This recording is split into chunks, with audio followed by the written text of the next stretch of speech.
함께 예배하는 모든 분들 가운데 이 말씀의 축복이 함께 하시기를 주님의 이름으로 축원합니다. 인생은 태어날 때부터 죽음을 보게 됩니다. 우리 주변에서 인생을 살아가면서 쉼없이 보는 것이 어제 그렇게 반가이 맞았던 그 사람이 오늘 부고장이 오는 것이죠. 장례를 치르는 것이죠. 사랑했던 사람들도 떠나고 또 미워했던 사람도 떠나고 우리 인생에 끊임없이 우리 주변에 있는 사람들이 떠나가는 것을 우리가 보면서 인생은 죽는구나 이런 생각을 합니다. 하지만 우리가 그런 경험을 통해 성경을 알지 못하였을 때에는 인생이 죽는 것이 자연의 법칙이구나, 자연의 이치구나 이렇게 생각을 한다는 것입니다. 그러니까 자연이라고 하는 것이 봄, 여름, 가을, 겨울이 있는 것 같이 인생도 태어나면 늙고 병들고 마침내 죽는 것이 그것이 너무나 자연스러운 일이구나 이렇게 바로 생각을 했다고 하는 것입니다. 하지만 성경은 이 부분에 대해서 그렇지 않다 이렇게 말씀하십니다. 죽음은 자연 현상이 아니라 바로 자연 속에 죄가 침투하여 만들어낸 영리라고 하는 것입니다. 역적이 일어났다는 것이죠. 그 역적으로 인하여 나타난 열매가 우리 인생의 바로 죽음이다 이렇게 성경은 말씀하고 있습니다. 그러므로 이 죽음 문제를 해결하지 않는 한 인생에게는 이 죽음 문제에 대한 바로 해답이 없다고 하는 것입니다. 인간이 아무리 오래 살아도 또 열심히 살아도 최선을 다해 살아도 또 도덕적이고 윤리적으로 살지라도 이 죄의 문제가 해결되지 않는 한 인생에게 죽음은 남녀노소 빈부귀천 가리지 않고 반드시 찾아오는 바로 운명이 되어버렸다고 하는 것입니다. 그런데 이 죄 문제가 우리의 죄로 인하여 온 죽음 문제가 아니라 바로 인간의 대표되는 아담의 죄로 인하여 온 바로 문제라고 하는 것입니다.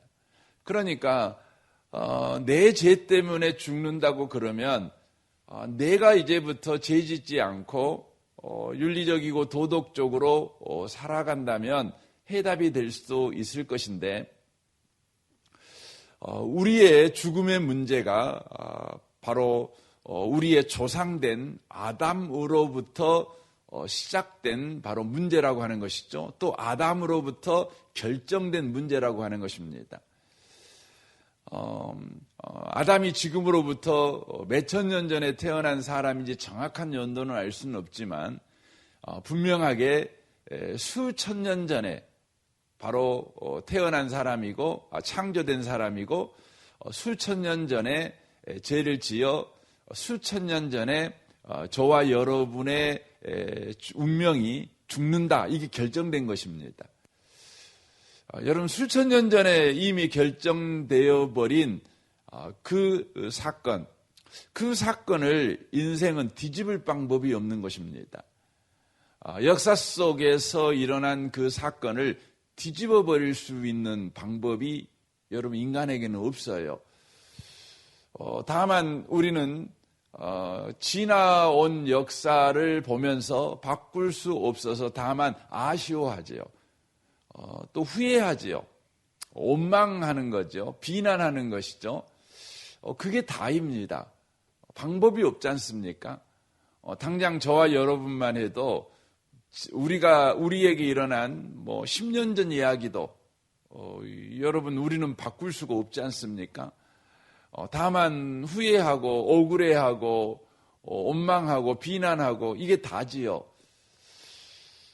하물며 여러분 몇천 년 전에 일어난 사건을 어떻게 우리가 뒤집을 수 있겠습니까? 그러니까 다만 우리는 죽음이라고 하는 것을 운명으로 받아들이는 것 방법밖에 없는 것입니다. 그래서 세상에 여러분 모든 종교들은 죽음을 바로 자연스러운 것으로 받아들이라고 가르칩니다.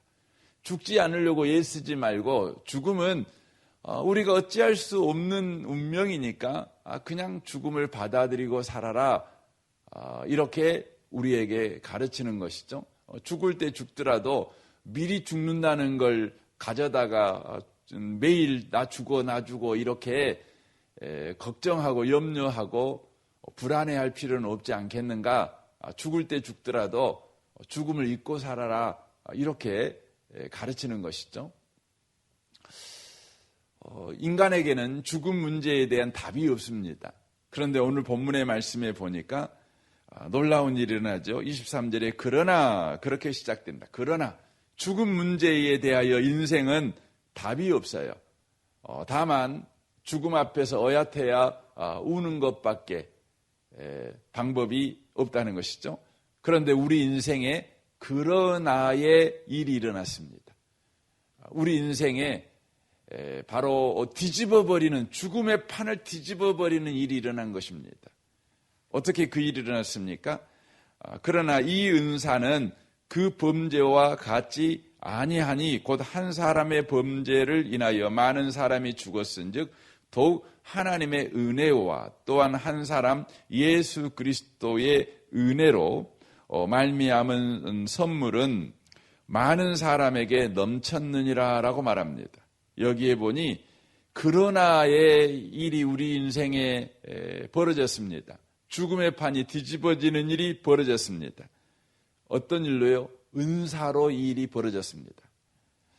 여기서 은사를 구체적으로 이야기합니다. 하나님의 은혜와 또 한 사람 예수 그리스도의 은혜로 말미암은 선물은, 이렇게 되어 있습니다.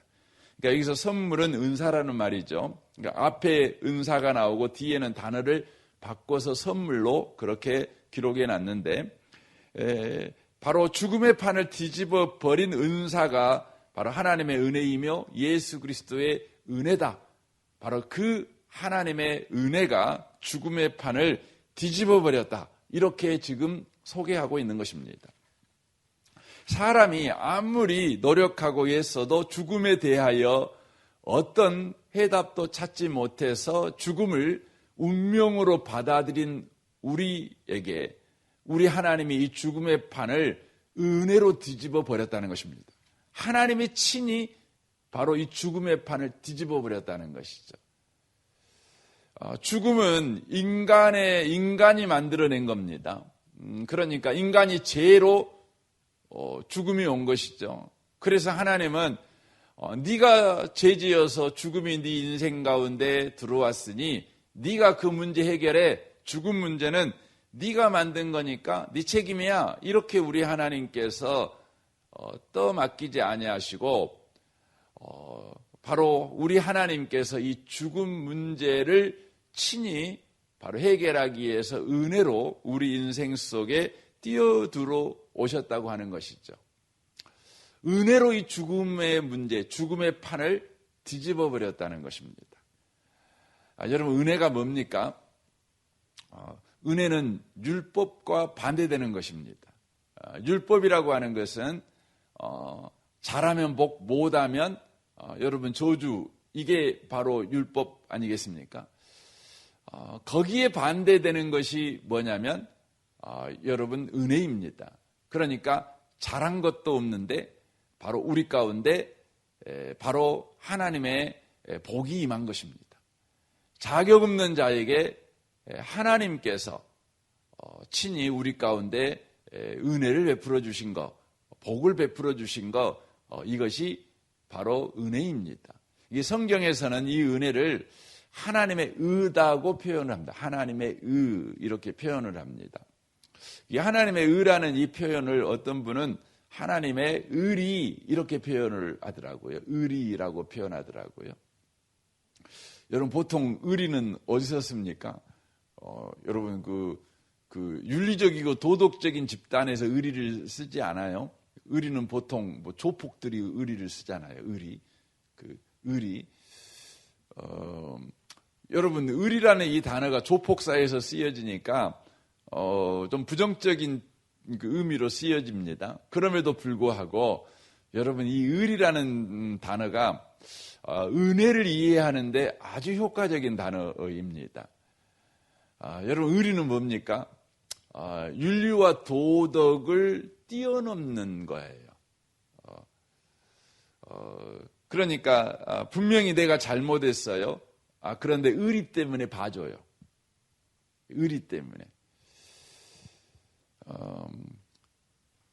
여러분, 의리가 중요한 겁니다. 그러니까 하나님께서 의리를 지켜주셔요. 근데 이 의리를 지켜주신다는 것을 좀 더 깊이 들어가면 어떤 의미냐면 하나님이 하나님 되심을 지켰다는 거예요. 이게 의리예요. 의리예요.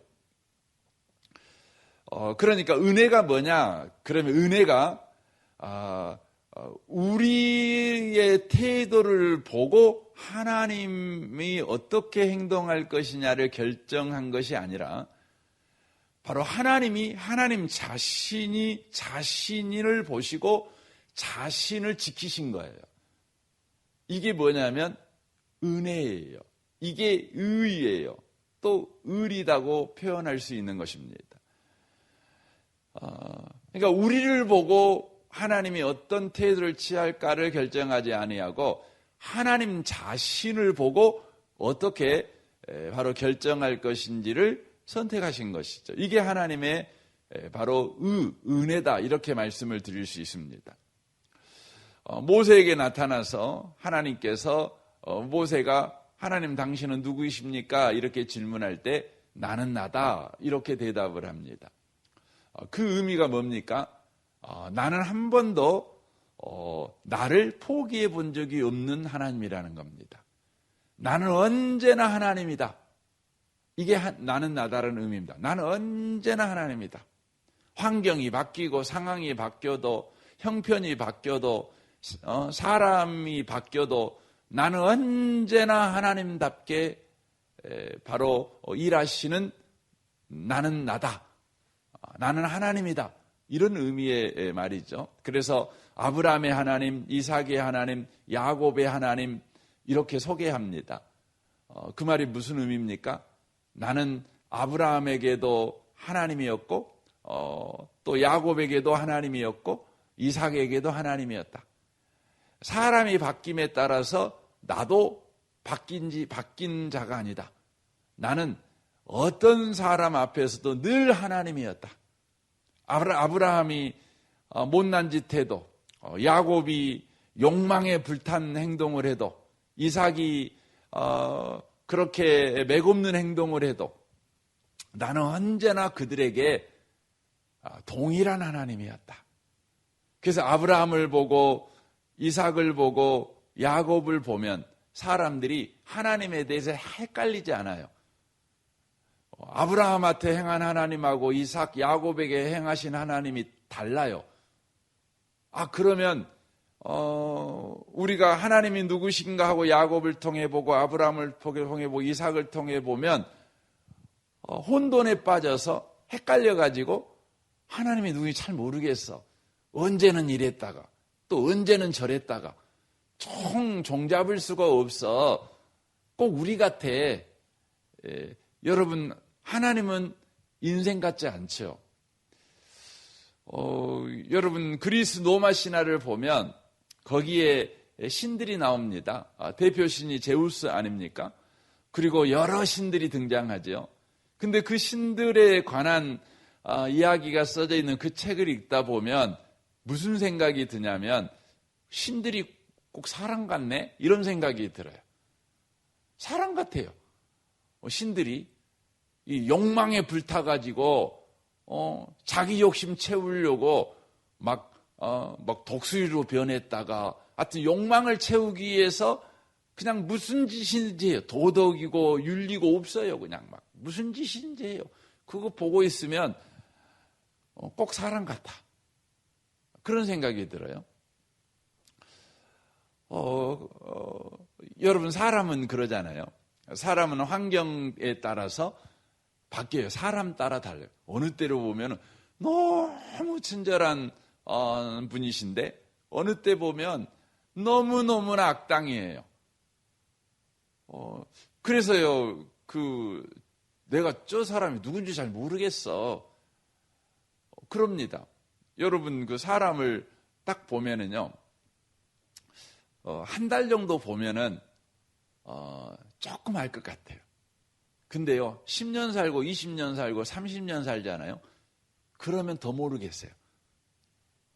그래서 부부간이 그러잖아요. 알 것 같은데요, 더 몰라요. 속을 모르겠어요. 사람은 모릅니다. 너무나 뭐 변죽이 죽수듯이 하다 보니까 모르는 것입니다. 그런데 여러분, 하나님은 안 그러셔요. 하나님은요, 해전하는 그림자가 없으셔요. 여러분, 그 해 아래에 있는 그 인생을 보세요. 그러면 아침나절에 그에게 비친 그림자하고 점심 때 비치는 그림자하고 저녁에 비치는 그림자하고 다 달라요. 시간마다 사람은요, 이 그림자가 짧았다, 길었다 이러는 것입니다. 뭐 계절마다 또 그림자가 바뀌는 거죠. 근데 우리 하나님은요, 그림자가 없으셔요. 그 말은 무슨 의미입니까? 하나님은 변함없으신 하나님이라는 겁니다. 그래서 은혜라는 건 뭐냐면 하나님의 하나님 되심이에요. 하나님은 언제나 하나님답게 우리 인생 가운데 대하신다는 것이죠. 하나님은 인자와 긍휼이 많으신 분이시죠. 그래서 모세가 40년 광야 생활을 하면서 그가 알게 된 게 뭡니까? 하나님이 누구신지를 안 거예요. 하나님은 노를 참으시는 하나님, 오래 기다려주신 하나님, 인자와 긍휼이 많으신 하나님, 우리의 죄를 제대로 처벌하지 아니하시는 하나님, 이걸 알아요. 한마디로 말하면 어떤 하나님이죠? 우리 하나님은 아버지가 되신 하나님이라는 거죠. 우리를 자녀로 대하시는 하나님이라는 것을 알게 되는 것이죠. 은혜가 뭡니까? 아버지가 아버지신 하나님이 아버지 대심으로 우리를 대하신 거예요.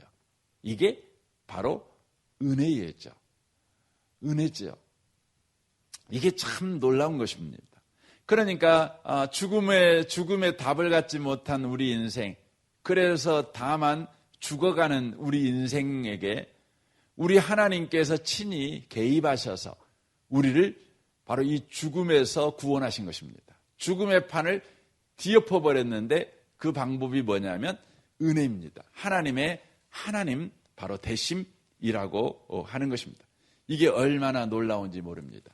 하나님의 대심이 분명하게 드러나는, 확증된 게 드러나는 사건이 있습니다. 그게 뭡니까? 이 로마서 5장 8절에 그렇게 기록을 하고 있죠. 우리가 아직 죄인 되었을 때 그리스도께서 우리를 위하여 죽으심으로 하나님께서 우리에 대한 자기의 사랑을 확증하셨느니라 라고 말씀합니다. 그러니까 하나님의 사랑, 하나님은 어떻게 우리를 대하시는가? 하나님의 하나님다움, 이것이 바로 예수님, 자기 아들을 죄인된 우리를 위해서 십자가에 죽게 하심, 그것으로 확증됐다. 그것으로 분명하게 드러났다. 이렇게 바로 우리에게 말씀하고 있는 것입니다. 죽음 문제를 우리 하나님이 해결하기 위해서 쓰신 은혜, 바로 하나님의 하나님 되심은 아들을 대신 우리를 위해 십자가에 죽게 하시는 바로 방법이었다고 하는 것입니다. 이 방법으로 이 죽음의 판을 바로 뒤집어 버렸다는 것입니다. 고린도후서 5장 14절에 이렇게 말씀합니다. 그리스도의 사랑이 우리를 강권하시는도다. 우리가 생각하건대 한 사람이 모든 사람을 대신하여 죽었은즉 모든 사람이 죽은 것이라 라고 말씀합니다. 여기에 강권이라는 의미의 말은 우리의 힘을 완전히 제압해서 우리가 가지고 있는 힘을 하나도 쓸 수 없는 상태, 그리하여 오직 하나님의 힘만 나타나는 상태를 가르쳐서 강권이라고 이야기합니다. 그래서 이걸 남자에게 적용하면 남자의 팔을 삐틀어 가지고 남자가 힘을 쓰지 못하는 거죠. 그래서 비틀어 버린 이가 그 남자를 조종하는 겁니다. 끌고 가고 싶으면 끌고 가고 넘어뜨리고 싶으면 넘어뜨려 버리고, 이런 상태가 뭐냐면 강곤이라는 상태입니다. 여자에게 적용하면 여자의 머리채를 잡아가지고 끌고 가는 걸 말하는 겁니다. 머리채를 잡아버렸어요. 그래가지고 여자가 힘을 못 쓰는 거죠. 그래서 보통 여자들 싸움하는 거 보면은 그 머리채를 잡더라고요. 서로 막 머리 잡더라고요. 이렇게 힘을 무력화시켜 버리는 것입니다. 그러니까 그리스도의 사랑이 우리를 강권하시는도다라는 의미의 말은, 그리스도의 사랑만이 우리 가운데 힘쓴 상황입니다. 힘을 쓰는 상황입니다. 그러니까 내가 가지고 있는 힘은 하나도 쓸 수가 없어요. 여러분, 인간에게도 힘이 있잖아요. 막 고집이 있고, 분노하는 힘이 있고, 억울해하는 힘이 있고, 또 내 감정의 힘이 있고, 또 지적 힘이 있고, 경험의 힘이 있고, 참 우리에게 여러 가지 힘이 있어요. 그런데 이 모든 힘이 완전히 제압당하고 오직 우리에게 힘을 쓰는 것은 그리스도의 사랑밖에 힘을 쓰지 않는 상태. 그리스도의 사랑이 바로 우리를 움직이고 우리를 변화시키는 힘으로 작동하는 상태, 이것을 가르쳐 강곤이라고 이야기하는 것입니다. 그 강곤이 어떻게 합니까? 한 사람이 모든 사람을 대신하여 죽었은즉 모든 사람이 죽은 것이라. 어떤 상태를 만들어버린 거예요? 주님의 사랑이 힘을 쓰니까 바로 예수님의 죽음이 모든 사람의 죽음이 돼버리는 상황을 만들어버린 거예요. 주님의 사랑이 우리의 힘을 완전히 제압해버리고 주님의 사랑만 힘을 쓰게 만들어버렸는데, 그것이 뭘 만들어냈냐면 예수의 죽음이 모든 사람의 죽음이 되게 만들어버린 겁니다. 아직 우리는 안 죽었죠. 그런데 안 죽은 우리도 죽은 것이 되게 만들어버렸다는 거예요. 이걸 말하는 겁니다. 우리는 주장하지, 아이고 우리 아직 안 죽었어요. 그런데 어떻게 우리 보고 죽었다고 그러세요? 그런데 성경은 말합니다. 안 죽은 우리도 죽게 만들어버린 것이 그리스도의 사랑이다. 이렇게 말씀합니다. 죽게 만들어버린 것이다. 뭐에 대해 죽어버린 것입니까? 바로 죄와 그 죄의 바로 책임으로 죽은 이 죽음까지도 주님께서 죽게 만든 것입니다. 그러니까 이런 거죠. 죄 때문에 죽는 죽음을 죽여버린 것입니다. 중요합니다. 죄 때문에 죽는 죽음을 죽여버린 거예요. 여러분, 예수 안 믿는 사람은요, 여전히 왜 죽어요? 죄 때문에 죽습니다. 근데 여러분, 예수 믿는 사람은 이제 왜 죽어요? 여러분, 이게 중요한 것입니다. 여러분, 예수 믿는 사람은 이제 죄 때문에 죽지 않아요. 그러니까 예수 안 믿는 사람은 죄 때문에 죽으니까 어떻게 되는 겁니까?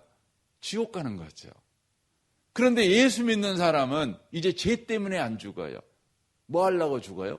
천국 가려고 죽어요. 왜 죽습니까? 하나님의 은혜로 죽는 거예요. 예수 믿는 사람은 하나님의 사랑으로 죽는 거예요. 그래서 우리는 여러분 어떻게 됩니까? 죽으면은요 천국 가죠. 이게 놀라운 거예요. 그래서 이 아침에 오신 복 있는 성도 여러분, 예수님께서 죄 때문에 죽는 죽음을 죽이셨다. 해결해 버렸다. 여러분 이거 꼭 기억하셨으면 좋겠습니다. 이제 내가 죽어도요, 난 죄 때문에 죽는 게 아니다. 그래서 여러분 이렇게 죽음 앞두고 있는 분들하고 이렇게 물어보면 뭐가 제일 겁나세요? 이렇게 물어보면 죽는 게 겁난 게 아니라 죽는 다음에 어떻게 될까가 겁난다는 거예요. 내가 천국 갈지 지옥 갈지. 왜 그렇습니까? 여러분, 예수 안 믿는 사람은 죽음 문제가 해결되지 않았어요. 그래서 죽음 때문에 죽는 거예요. 그러니 죽은 이유가 공포인 거예요. 두려운 거예요. 근데 예수 믿는 사람은요, 죽음 때문에, 죄 때문에 죽는 죽음에서 우리가 해방됐어요. 그래서 우리는 죽지요. 우리도 죽지요. 근데 왜 죽습니까? 죄의 심판으로 죽는 것이 아니라 예수 그리스도의 공로로 우리가 죽게 된 거예요. 바로 영원한 천국에 들어가기 위해서. 더 놀라운 사실도 있죠. 우리는 그건 내일 나누도록 하겠습니다. 이 아침에 오신 복 있는 성도 여러분, 죽음의 판을 주님이 뒤집어 버렸어요. 어떻게 해요? 하나님의 은혜로요. 하나님의 하나님 되심으로요. 예수 그리스도의 사랑으로 죽음의 판을 뒤집어서 이제 죄 때문에 죽는 죽음에서 저와 여러분을 구원해 버리신 것입니다. 이 놀라운 은혜를 오늘도 생각하며 하루를 사시는 모든 분들이 다 되시기를 주님의 이름으로 축원합니다. 아멘. 우리 같이 기도하겠습니다. 말씀을 생각하며 오늘도 기도하시면 좋겠습니다. 우리 성도들을 위해서 중보해 주시고요. 또 우리 교회 귀한 마을과 정식 마을을 위해서 또 마을장 장로님과 순장 순원을 위해 기도해 주십시오. 또 오늘 저녁에 성경 강해, 요한계시록 강해가 있는데 이를 위해서 여러분 기도해 주시면 좋겠습니다. 이 나라와 이 민족과 북한과 열방을 위해서 여러분 기도해 주십시오. 여러분 지금 세계에서 외교가 굉장히 중요하죠. 여러분 우리나라 대통령과 모든 이 외교에 관련된 모든 공직자들이 하나님의 은혜로 외교를 잘 할 수 있도록 여러분 전 세계에서 가장 위험한 지정학적 위치에 있는 나라가 여러분 대한민국입니다. 대한민국은 세계에서 제일 강한 4개 나라에 둘러싸여 있습니다. 여러분 그런 나라 여러분 없습니다. 그런 나라 없습니다. 전 세계에 없습니다. 지도를 펴놓고 봐보세요. 여러분 우리나라만 그렇게 돼 있습니다. 일본, 러시아, 또 중국, 미국. 여러분 우리나라를 하나님이 보호하셔야 합니다. 하나님 이 나라를 보호해 주십시오. 축복하십시오. 주님 이 나라를 주님께서 선택한 민족으로 마지막 세대에 저 유대인과 같이 주님이 이 나라를 써 주십시오. 여러분 그렇게 기도하시면 좋겠습니다. 대통령이야 모든 분들에게 주님을 두려워하는 마음을 주십시오. 기도하는 자들이 되게 해주십시오.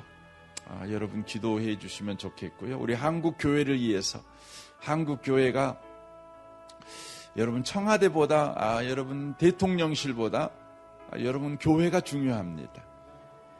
교회에게 주님은 이 나라의 통치권을 주셨기 때문에 그렇습니다. 교회는 권력을 가지고 나라를 통치하지 않습니다. 교회는 말씀의 순종과 또 기도를 통해 나라를 경영합니다. 주님 우리 한국 교회가 그런 교회의 역할을 회복하게 해주십시오. 길거리에 나가서 데모해가지고 한국 교회가 여러분 세상을 뒤집는 게 아닙니다. 교회는 골방에 들어가서 주님께 엎드릴 때 이 나라를 경영하는 것입니다. 주여 이런 일이 일어나게 하여 주십시오. 교회가 정치 권력 집단이 되지 않게 해주시고 거룩으로 주 앞에 더욱 나아가는 교회가 되게 해주십시오. 여러분 기도해 주시면 좋겠습니다. 우리 선교사님들 위해서 기도해 주십시오. 우리 통성으로 주 앞에 기도하기를 원합니다. 기도하겠습니다. 오 하나님 아버지 감사합니다.